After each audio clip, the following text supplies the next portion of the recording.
eu vou usar aprendizado de máquina, às vezes machine learning também, tá? É um sinônimo, né? Analisam grandes volumes de informações, aprendendo esses dados para melhorar a precisão ao longo do tempo. Então, a gente tem uma fase que a gente coleta os dados inicialmente, faz um pré-processamento desses dados, os algoritmos são treinados, passa por uma fase de validação e depois passa para a fase de aplicação e de predição. Tem vários tipos de machine learning, o supervisionado, que os algoritmos são treinados com dados anotados e cada entrada no conjunto de dados é acompanhado de uma saída conhecida. Esse é o mais simples de todos. Os não supervisionados, os algoritmos que encontram padrões em dados não anotados. O modelo analisa os dados de entrada para descobrir agrupamentos ou associações sem orientações sobre o que procurar. Ao contrário do aprendizado supervisionado, o modelo deve inferir a estrutura dos dados. E o terceiro, que é o mais complexo, nós vamos falar mais do não supervisionado na aplicação que eu vou mostrar para vocês, seria o aprendizado por reforço, que os algoritmos que aprendem com base em recompensas e punições, o estado atual do ambiente é observado, é tomada uma ação e recebe uma recompensa que indica sucesso ou falha da ação tomada.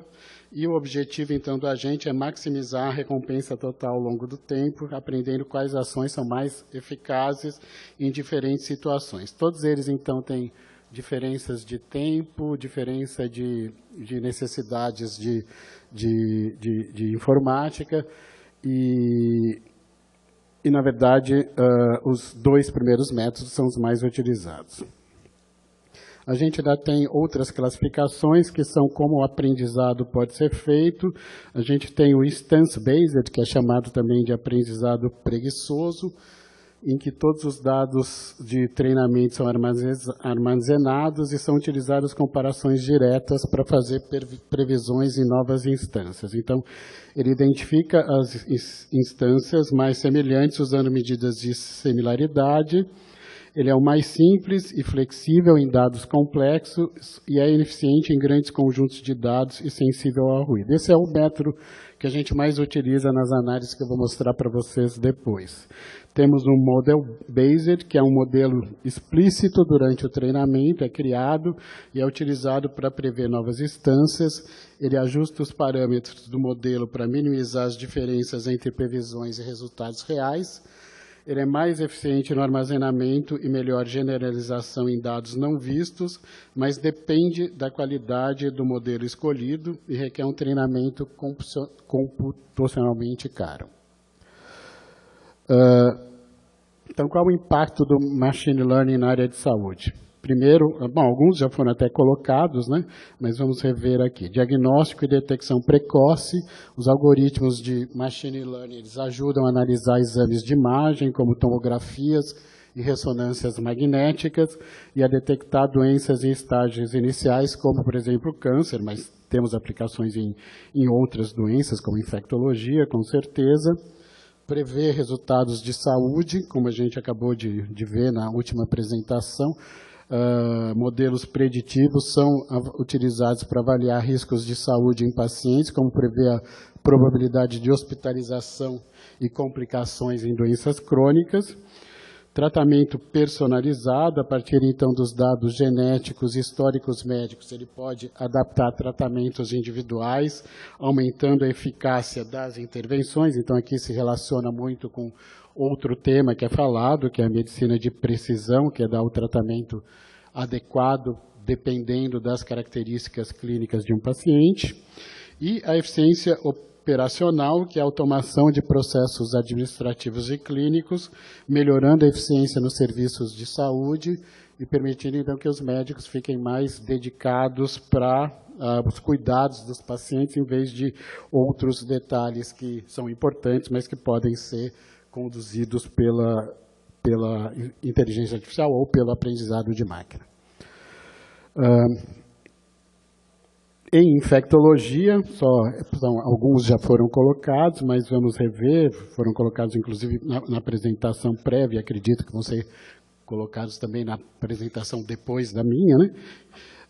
São o diagnóstico de doenças infecciosas, que a gente vai ter algoritmos treinados em grandes conjuntos de dados para identificar infecções como HIV, tuberculose, Covid-19, que é uma das maiores aplicações utilizadas, através da análise de sinais vitais e resultados laboratoriais, na predição de surtos epidêmicos, da evolução desses surtos, né, analisando os dados históricos em tempo real para prever os surtos de doenças infecciosas, permitindo uma resposta mais rápida das autoridades de saúde. A gente viu isso muito sendo aplicado na pandemia do Covid, que tinham previsões do que iria acontecer, isso não só a nível mundial, como a nível hospitalar, a nível regional. Isso era uma coisa importante para, inclusive, prever quais as compras de reagentes, de medicamentos para o futuro. Desenvolvimento de medicamentos e vacinas, a inteligência artificial pode acelerar a identificação de candidatos a tratamentos e vacinas, para isso mais partindo já para uma análise molecular das diferentes genes, proteínas dos agentes infecciosos e dos medicamentos, e podendo testar, então, como seria essa interação e como seria a eficiência nas diferentes cepas existentes de um mesmo patógeno, e na gestão de antibióticos, que modelos preditivos podem ajudar a monitorar e prever resistência a antibióticos, otimizando o uso de medicamentos e reduzindo infecções associadas.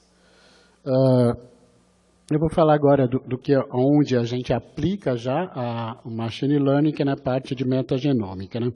Metagenômica, então, é o estudo do material genético recuperado diretamente de amostras ambientais, permitindo a análise de comunidades microbianas complexas sem a necessidade de cultivo em laboratório. Então, a gente pode estudar a população microbiana sem que haja uma cultura. Isso é muito importante para agentes que não são cultiváveis, especialmente os vírus, mas a gente sabe que tem muitos outros fungos e bactérias e outros agentes que eu vou mostrar para vocês, que às vezes não têm cultura e não podem ser diagnosticados ou não são suspeitados pelos médicos previamente. Então, a gente pode descobrir quais são esses agentes e qual a biodiversidade numa determinada amostra. Uma aplicação disso que vai ser falada em outras apresentações vai ser o microbioma, em que você estudar a diversidade genética da amostra de micro-organismos pode dar dicas importantes para você conduzir algumas doenças, às vezes nem doenças infecciosas, como doença inflamatória intestinal e outras, mesmo câncer, tem características da microbiota que influenciam no tipo do tratamento. Enfim, e não só nas amostras humanas, como a gente pode usar amostras ambientais, amostras de animais, que é muito importante. A gente está vendo a crise climática e a gente sabe que a gente acabou de passar, temos ainda casos de Covid-19, que foi um vírus que saiu dos morcegos. A gente tem o H5N1, que é um vírus que pode vir das aves, já passou para os ruminantes nos Estados Unidos. A gente tem bastante receio que isso possa acontecer aqui no nosso país. Então, a metagenômica ela permite que a gente consiga fazer a detecção de agentes diferentes, e para a gente fazer isso, a gente precisa ter um laboratório muito bom, mas precisa ter uma equipe muito boa de bioinformática. Bom, esse slide talvez devesse estar um pouco antes de introduzir a metagenômica, que seriam as redes neurais, que é os outros sistemas de algoritmos que são utilizados também para a parte de machine learning, e que são com algoritmos projetados para reconhecer padrões que interpretam dados sensoriais através de um tipo de percepção que imita a maneira como o cérebro humano opera, empregando um sistema de neurônios artificiais.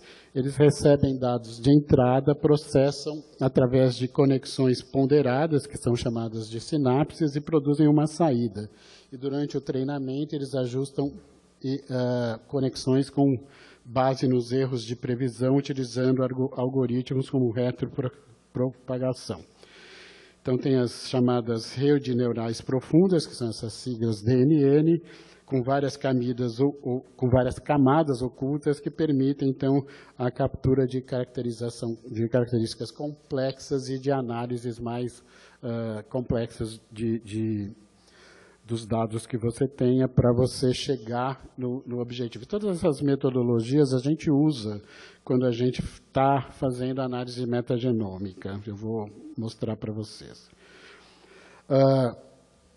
Então, como o Machine Learning é aplicado na parte de metagenômica? Então, primeiro, na análise dos dados genômicos, classificação de espécies, ele é utilizado para a gente classificar sequências de DNA, de ácidos nucleicos, que pode ser de RNA também, e identificar as espécies com base em suas características genômicas. Então, modelos de aprendizado supervisionado, como árvores de decisão e redes neurais, são frequentemente utilizados para essa finalidade. Isso é uma coisa importante de colocar, que quando a gente está fazendo a nossa metagenômica, cada caso novo que a gente identifica um agente, ele acaba entrando para o nosso banco de dados e ele acaba nos ajudando em outras análises posteriores. Ou seja, é muito importante você construir o que a gente chama de data lake, que é um conjunto de dados que vai ajudar nessas análises metagenômicas. Tá? Então, isso é até um objetivo de um projeto que a gente tem, que é fazer um data lake que seja público para que possa ser utilizado para qualquer laboratório que esteja fazendo essa metodologia. Bom, continuando aqui, outras utilizações, predições de funções microbianas, os algoritmos de machine learning, eles podem, a partir da sua sequência, prever as funções metabólicas dos micro-organismos, a partir dos dados de sequência, ajudando a entender como essas comunidades contribuem para os processos ecológicos ou patológicos. Tá? Então, ele vai te dar quais são os organismos, mas ele pode, a partir da sequência, chegar em dados importantes, sei lá, resistência a antibiótico, resistência a tratamentos, cepas virais, cepas bacterianas diferentes que vão nos ajudar a entender a epidemiologia num sentido mais global.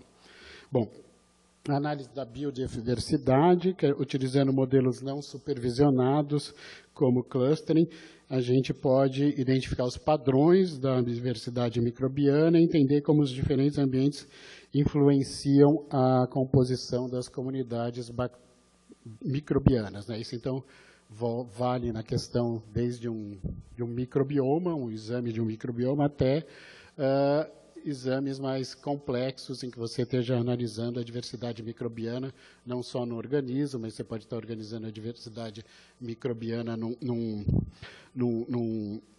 determinado local, num determinado hospital, num determinado país ou até no mundo, e isso vai ter em suas consequências. Estudos de interação, então, ele pode ajudar a modelar e prever interações entre os diferentes organismos, identificando redes de interações simbióticas ou competitivas que são essenciais para a sobrevivência e funcionamento de comunidades microbianas, acho que como eu acabei de falar já para vocês. Próximo. Bom.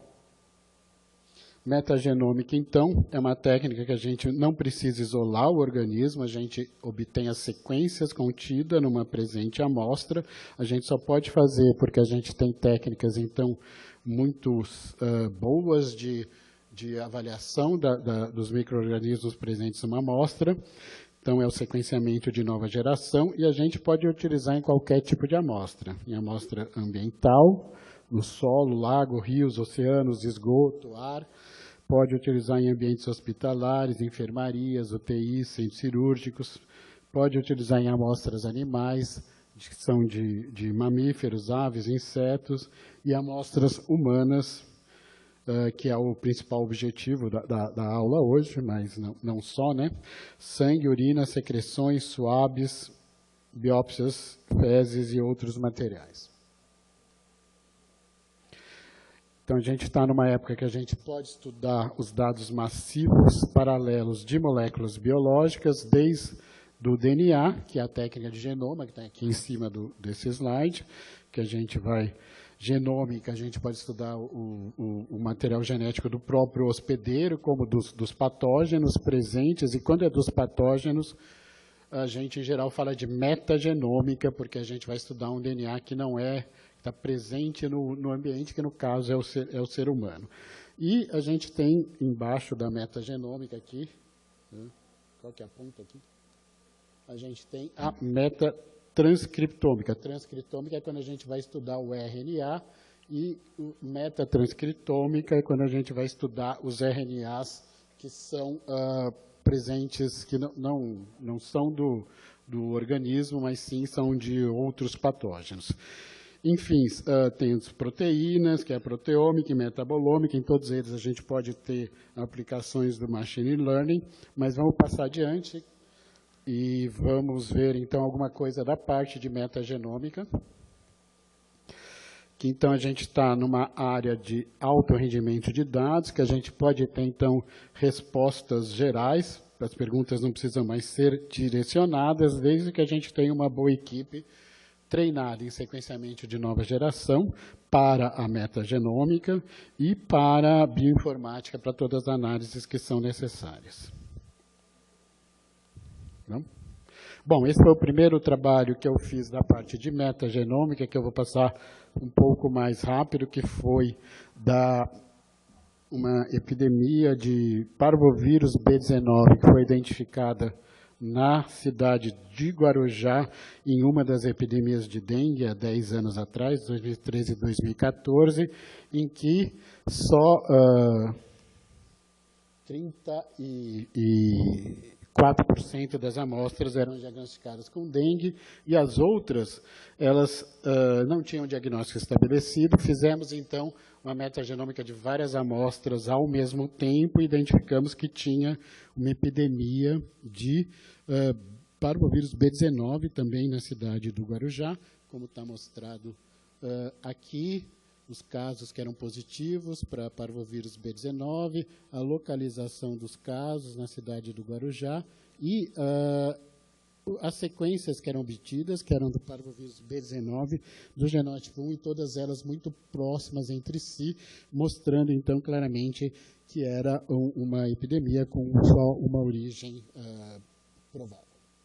Bom, a partir desse trabalho, vamos, então, utilizar a metagenômica para fazer análise, então, de RNAs presentes em uma amostra individual de um paciente. A gente começou com uma técnica que a gente chamava de viroma, porque a gente fez a técnica para detectar vírus RNA, mas nós descobrimos que a gente estava detectando vírus DNAs e mesmo bactérias, fungos e protozoários e eumintos, porque a gente conseguia detectar os RNAs mensageiros desses bichos.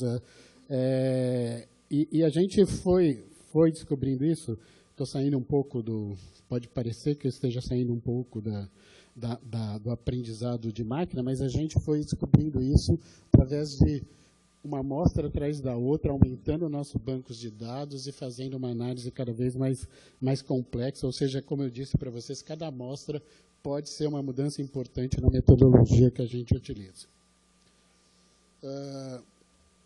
Passando bem rapidamente, tem uma parte de laboratório que eu vou ter que passar bem rápido, porque o tempo já está acabando.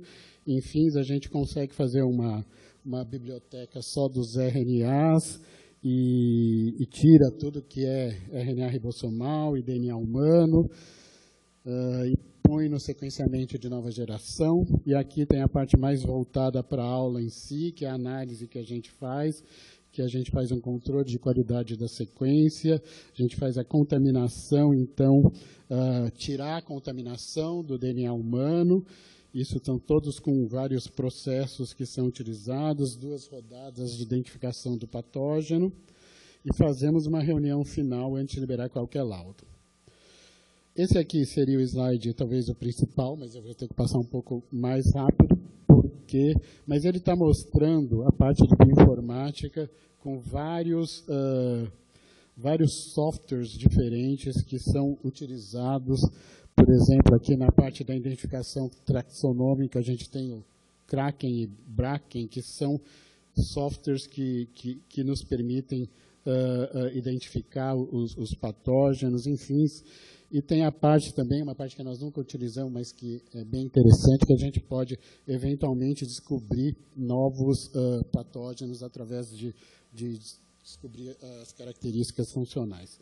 Eu vou só passar mais rápido, então, para mostrar para vocês tudo que a gente já descobriu. Eu não vou falar tudo para vocês, mas a gente, então, usa amostra de sangue, de aspirado, nasoral, líquor, biópsia de pele, biópsia cerebral, detecta muitos vírus diferentes. Tem o arenavírus, que a gente detectou baseado com essa técnica, tem o hantavírus e... juro que eu tenho ido embora, tá? E o último slide é para mostrar os outros patógenos que a gente detectou, que são protozoários, tem o Plasmodium falciparum, e uma Taenia solium e um líquor que não tinha sido detectado anteriormente. Ou seja, e tudo isso utilizando machine learning, como eu já disse para vocês. E obrigado. Bom, eu vou passar isso aqui. Obrigado, a gente conversa depois.